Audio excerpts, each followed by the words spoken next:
Hello everybody, this is BBoss1997 and welcome back to my channel. In this video, I want to do a demonstration demonstrating electrical insulation. But this isn't a normal electrical insulation video. This is demonstrating which substances are best at isolating from high voltages.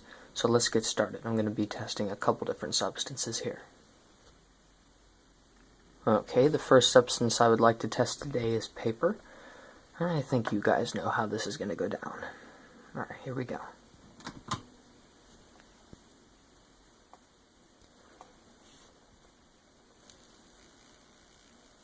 You hear that crackling?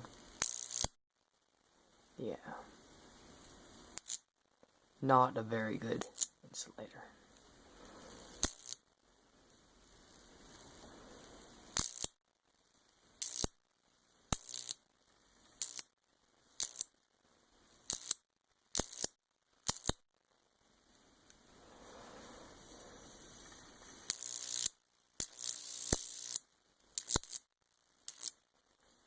Yeah, it's full of holes, so it's not going to insulate very well.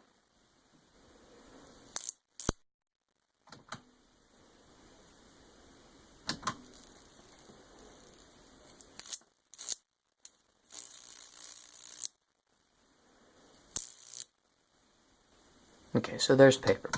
Not very good. Okay, let's try a single layer of plastic.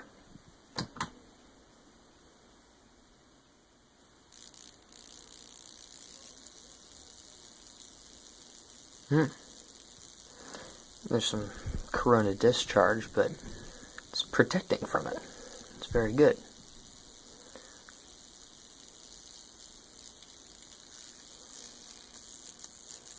Let's see if there are any weak points.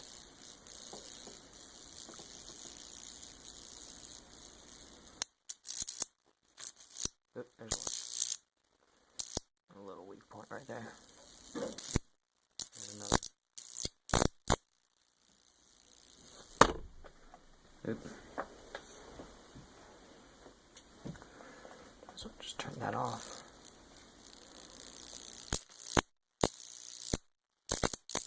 Yeah, there's a weak point right there.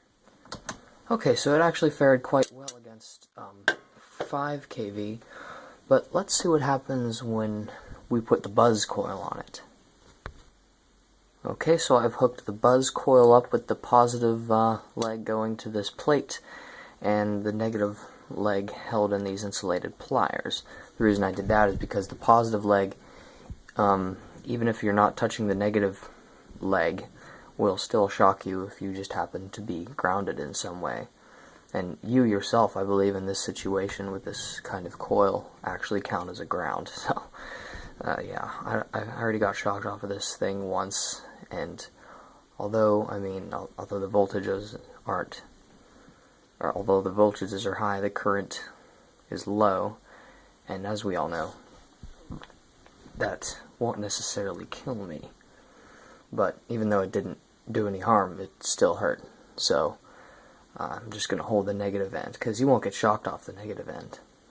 And by the way, before anyone says, oh, you just said that voltage isn't the one that kills, it's amps. Well, I know, Ohm's law, the voltage is increasing, the resistance is decreasing, therefore the amps are also increasing, therefore more voltage will push more amps through whatever it's connected to. So before you accuse me of wrongdoing in the world of science, I just wanted to let you know that I do know that the voltage has to be high also in order to hurt someone. So anyway, I digress. Let's continue with this experiment. So this is plastic with the buzz coil hooked up to it.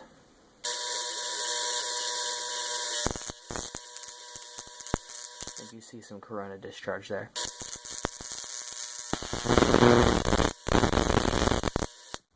Ah, see, this voltage is higher, so it's able to work its way through plastic.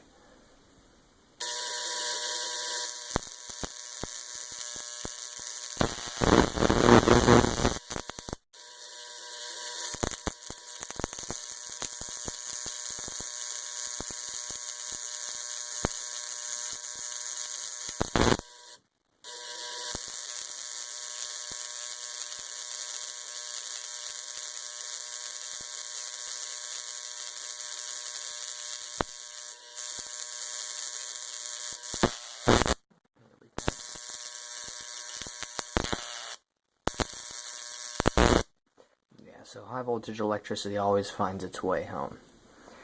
Okay, so there's a single layer of plastic. Why don't we see what happens when we double it up? Okay, so here I've folded the plastic over itself. Which means obviously double the protection. Let's see how well this fares.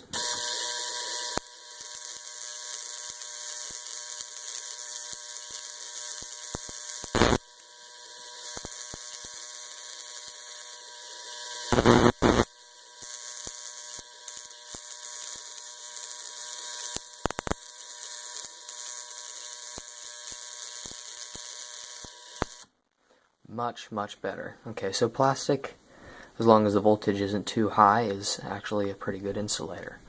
Now, let's move on to glass. I thought I'd mention that we all know that glass is an excellent insulator, so I'm not going to be questioning whether it can conduct electricity or not under certain conditions,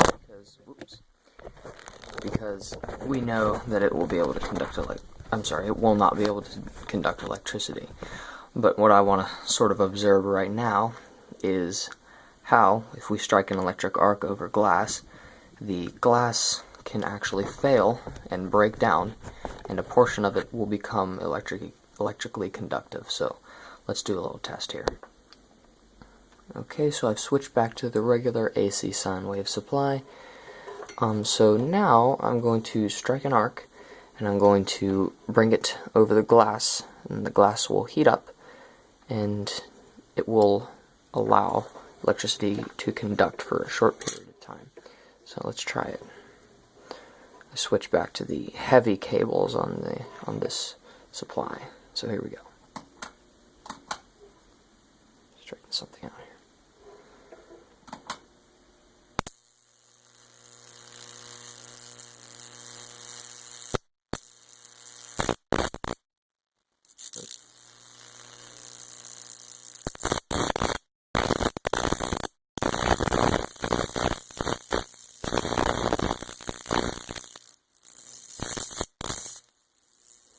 Ah, there we go.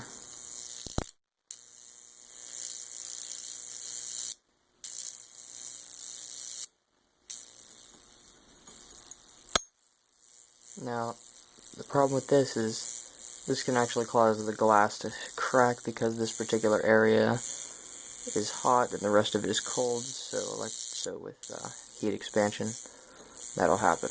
But I got this vase for like $1 at a dollar store, so that's okay. So, as you can see right now, the electricity is actually being conducted through the vase.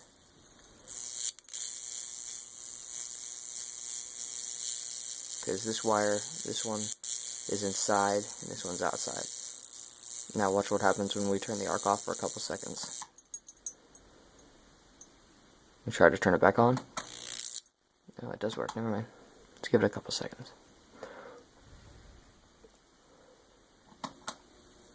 It doesn't work as well, but only because there's a crack, it allows electricity through. So you can see, once it cools down, it doesn't let electricity through anymore. I think that's very interesting. Okay, so there you have it, a little demonstration on electrical insulation and a little bit of electrical breakdown. I hope you enjoyed this video. Don't try this at home, and have a great night or day depending on when you're watching this.